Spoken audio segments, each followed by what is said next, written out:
Friends நேயர்களுக்கு வணக்கம். தமிழ்நாட்டில் சுற்றுப்பயணத்தில் ரொம்ப பிஸியாக இருக்கிறாரு எடப்பாடி பழனிசாமி. என்னதான் முதுகுக்கு பின்னாடி பல பிரச்சனைகள் இருந்தாலும் எடப்பாடி பழனிசாமி எடுத்த குறிக்கோளில் நான் அதை முடிக்காம விட மாட்டேன் அப்படின்னு சொல்லிட்டு 2ஆம் கட்ட பிரச்சாரத்தை எடப்பாடி பழனிசாமி தொடர்ந்து இருக்கிறார். ஆனா இந்த சுற்றுப்பயணத்துல அவருக்கு அதிகப்படியான வரவேற்பு கிடைக்குதா அப்படின்னா அது இல்லவே இல்லை. இதை மனசார ஒத்துக்கணும். எடப்பாடி பழனிசாமி அவர்கள் இது மனசார ஏத்துக்கணும்.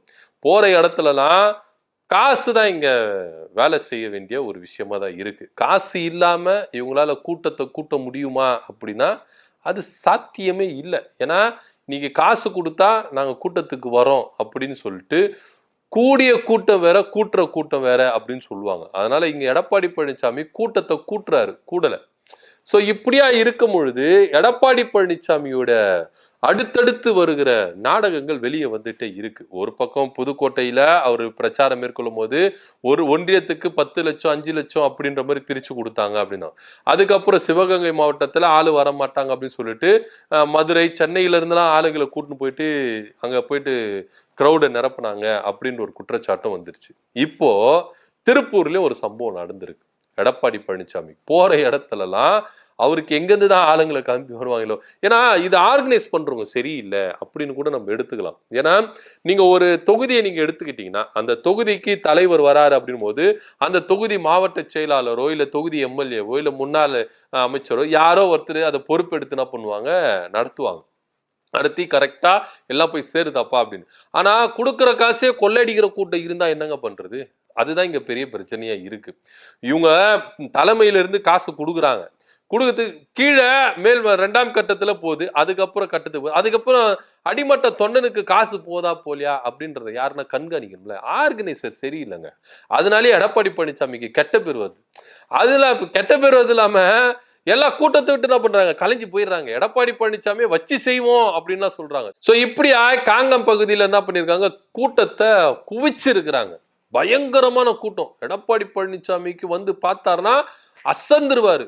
அந்த மாதிரி ஒரு கூட்டம் திருப்பூர் மாவட்டத்துல கூட்டி இருக்கிறாங்க. வந்தவங்க எல்லாம் காசு கேட்கவோ காசு கொடுத்துருக்காங்க. ஆனா திடீர்னு எல்லாரும் வந்து கேட்கவோ இவங்களுக்கு என்ன ஆயிடுச்சுன்னா, ஒரு வார்டுக்கு 100 பேரை தான் நாங்க கூப்பிட்டோம், நீங்க எதுக்கு மத்தவங்களாம் வந்தீங்க, அதனால உங்களுக்கு காசு தர முடியாது, ஆனா போனா போது என்ன பண்றோம், ஒரு 50 100 தரம் வச்சுக்கோங்க அப்படின்னு சொல்லியிருக்காங்க. உடனே அங்க இருக்கிற கூடியிருந்த ஜனங்களுக்கு மக்களுக்கு ரொம்ப கோவம் வந்துருச்சு. அவங்களுக்கெல்லாம் காசு அதிகமா கொடுப்பேன், நாங்க கேட்டா 50 100ன்னு எங்களுக்கு பிச்சை காசு போடுறியா, எலெக்ஷன்ல ஓட்டு கேட்கறதுக்கு வருவல அப்போ வச்சுக்கிறேன், நீ கூட்டிட்டு வந்த பாரு 100 பேரு வார்டுக்கு, அவங்க ஓட்டு மட்டும் தான் உங்களுக்கு விழும், நாங்களாம் ஓட்டு போட முடியாது, வா வச்சுக்கிறேன் அப்படின்னு செம்மையா சவால் விட்டு என்ன பண்ணிருக்காங்க, கூட்டத்தை அப்படி என்ன பண்ணிருக்காங்க ரிட்டர்ன் வந்திருக்காங்க. இதுல என்ன ஒரு ஸ்பெஷல்னா, எடப்பாடி பழனிசாமி பேசும்போதே அவருக்கு கண் முன்னாடி என்ன பண்ணிருக்காங்க, கலைஞ்சு போயிருக்கிறாங்க. வந்த கூட்டம் நமக்கா இல்ல வேற யாருக்கா அப்படின்னு சொல்லிட்டு எடப்பாடி பழனிசாமி ரொம்ப திகைச்சு போயிருக்கிறாரு. என்ன பண்றதே தெரியல. அதுக்கப்புறம் அந்த ஆர்கனைசர் கூப்பிட்டு லெப்ட் ரைட் வாங்கி இருக்கிறார் எடப்பாடி பழனிசாமி. இப்படிதான் எடப்பாடி பழனிசாமி ஆட்களை கூட்டுறாரு. உண்மையிலேயே எடப்பாடி பழனிசாமிக்கு அவருடைய முகத்துக்கு அவருடைய ஆளுமைக்கு யாரும் வரத்துக்கு தயாரா இல்லை. கொங்கு பெல்ட்ல எடப்பாடி பழனிசாமியுடைய சரிவு ஆரம்பித்து விட்டது. செங்கோட்டையின் மேல அவரு என்ன பண்ணாரு, அவர் கோவத்தை காட்டினாரு. கொங்கு பெல்ட் முழுக்க எடப்பாடி பழனிசாமி விட்டு இப்போ கொஞ்சம் கொஞ்சமா சரிய ஆரம்பிச்சிருக்கு. எடப்பாடி பழனிசாமி அந்த தொகுதியிலேயே அவர் ஜெயிப்பாரா ஜெயிக்க மாட்டாரா அப்படின்ற ஒரு கேள்வி இப்போ ரொம்பவே என்ன பண்ணிருக்கு, எழும்பிருக்கு. சந்தேகமா இருக்கு, எடப்பாடி பழனிசாமி ஜெயிப்பாரா அப்படின்னு. செங்கோட்டையனை தொட்ட நீ கெட்ட அப்படின்ற ரேஞ்சுக்கு இப்ப எடப்பாடி பழனிசாமியுடைய நிலைமை போயிருச்சு. ஏன்னா நீங்க காசு கொடுத்து கூப்பிடுறீங்க, வந்தவங்களுக்கு முறையா காசு கொடுக்கணும். அதுலயே நீங்க கொள்ளை அடிக்கணும்னா ஏற்கனவே ஆட்சியில் இருக்கும் போது தான் பயங்கரமா கொள்ளை அடிச்சிட்டீங்க.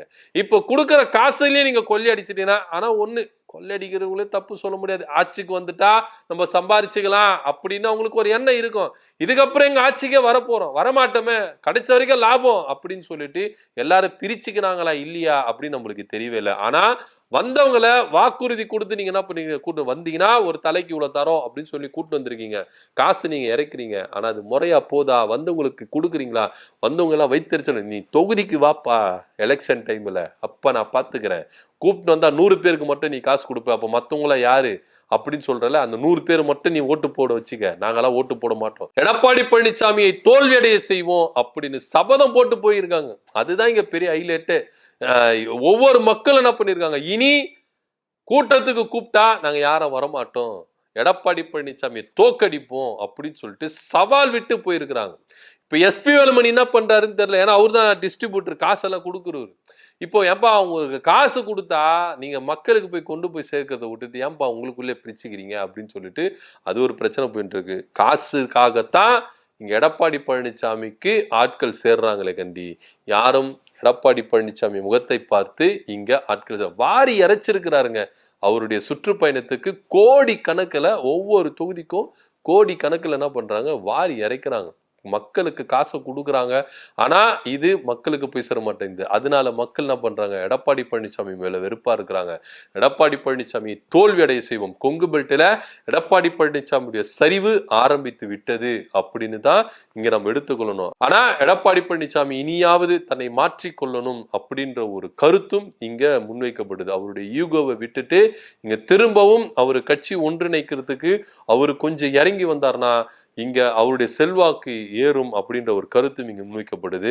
ஆனா ஒன்னே ஒண்ணுதான், காசுக்காகத்தான் எடப்பாடி பழனிசாமியுடைய சுற்றுப்பயணத்துக்கு இங்க ஆட்கள் சேர்றாங்க. யாரும் எடப்பாடி பழனிசாமியை நம்பி வர்றதுக்கு தயாரா இல்லை. சொந்த கட்சியினரும் அவரை நம்பி வர்றதுக்கு தயாராகவே இல்லை அப்படின்றது தெள்ள தெளிவா தெரியுது. இதை பத்தியோட கருத்து என்ன அப்படின்றத கீழே கமெண்ட் பண்ணுங்க. நன்றி, வணக்கம்.